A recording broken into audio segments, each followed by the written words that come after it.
melaksanakan operasi aritmetik ke atas dua atau lebih vektor. So dalam bab ini kita akan belajar penambahan dua atau lebih vektor, penolakan, pendarapan vektor dengan satu nilai skala, dan D, gabungan operasi aritmetik ke atas vektor, yaitu penambahan, penolakan, dan pendarapan. Okey, di sini cikgu direct pergi kepada contoh. Okey, contoh A. Kalau kita ada vektor A ialah 2i, okey, 2i tambah 5j. Kita boleh tulis dalam bentuk vektor lajur, iaitu 25. Vektor B, vektor C. So cari vektor A tambah 3b. Dan B cari vektor 4b tolak C. Okey, cikgu gunakan kaedah yang pertama. A tambah 3b, cikgu ganti A, 2i tambah 5j. 3 tulis balik, cikgu ganti B, I tolak 4j.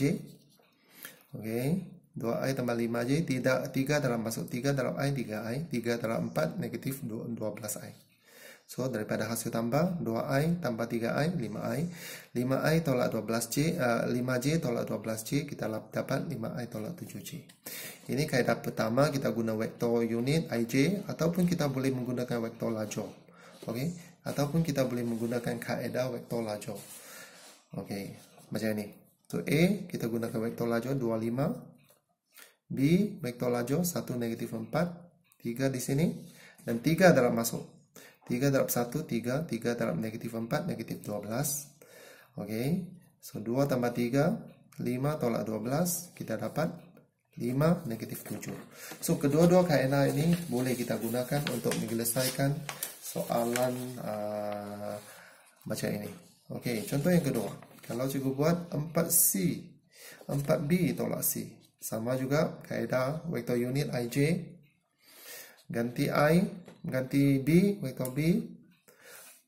Ganti vektor C, negatif 3i tambah 7j. Okey, hasil darab ke dalam, 4 darab I, 4i. 4 darab 4, 16.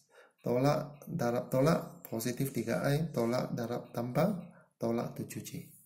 So, di sini kita dapat 7i tolak 2j. 4i tambah 3i, 7i. Negatif 16j tolak 7j, kita dapat negatif 23j. Ataupun kita boleh menggunakan kaedah vektor unit, vektor lajur. Okey.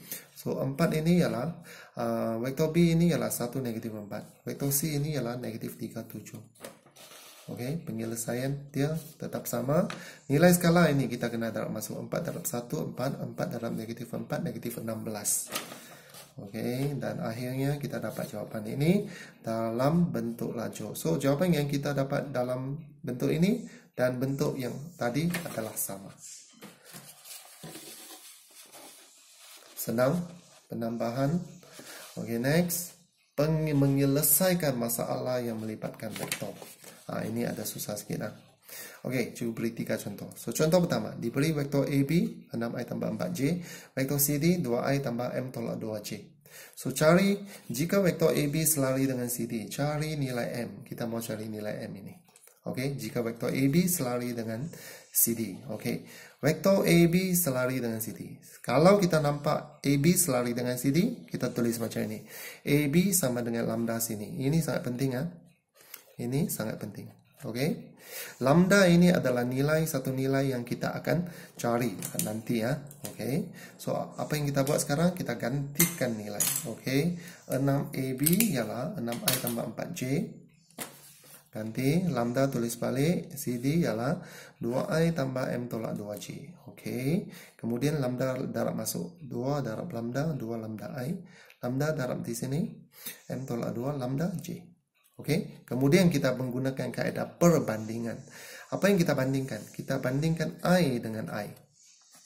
Okey, I dengan I, maka 6i ialah 2 lambda I.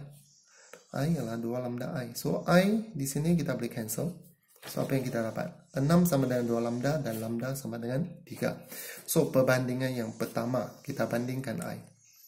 Okey, sekarang kita bandingkan J pula. Okey, kita bandingkan J pula. Apa yang kita dapat? Okey, sekarang kita bandingkan J. Apa yang kita dapat? Okey, 4J sama dengan M tolak 2 pi J.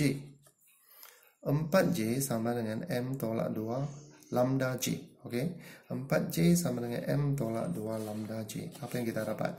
J dengan J kita boleh cancel. Kita dapat 4 ialah M tolak 2. Lambda ialah 3. Kita sudah dapat tadi. So, kita tuliskan lambda 3. Kembangkan 3 darab M. 3 darab 2, negatif 2. Kita dapat negatif 6. Pindah-pindah. 4, 6, negatif 6 pindah sana. Jadi tambah 6, 10 ialah 3M. Maka kita dapat M ialah 10 per 3. Okey. So, sangat penting ya. Apabila AB sama dengan CD, selari dengan CD, maka kita tulis AB sama dengan lambda CD. Itu kaedah pertama. Kaedah kedua kita banding. Kita bandingkan I dengan I. Kita bandingkan J dengan J. Kiri dan kanan. Ini adalah kaedah yang kita sentiasa akan guna. Okey, contoh yang kedua. Satu zarah bergerak.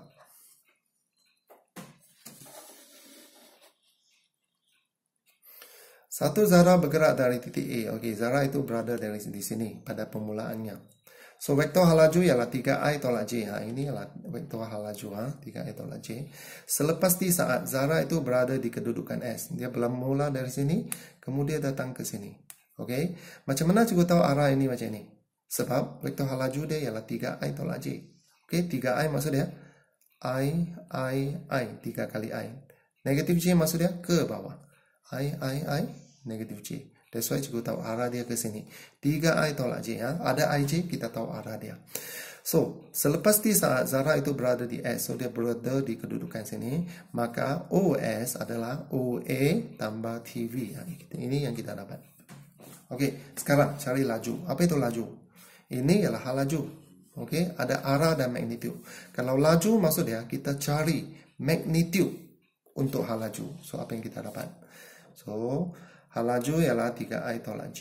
Apakah lajunya? Lajunya ialah magnitude untuk hal laju ini. Maka kita gunakan Pythagoras theorem. Okey, so 3 kuasa 2 tambah negatif 1 kuasa 2. Kita dapat punca 10 meter per saat. Okey, OA. So, koordinat A ini ialah 5, 10.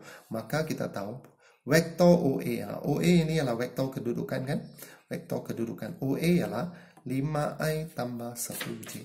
Okey, itu maklumat yang kedua yang kita dapat. Okey, sekarang kita cari kedudukan zarah selepas 4 saat. So, apa yang kita akan buat di sini? Senang saja. Kita ganti T ini dengan 4. Okey. Kita ganti T sama dengan 4. Okey. OS ialah OA tambah TV. So, OA tadi ialah 5I tambah 10J. OA ialah 5I tambah 10J. T ialah 4. V ialah 3I tolak J. So, apa yang kita dapat? Kembangkan 4 darab 3, 12. 4 darab negatif J, negatif 4J.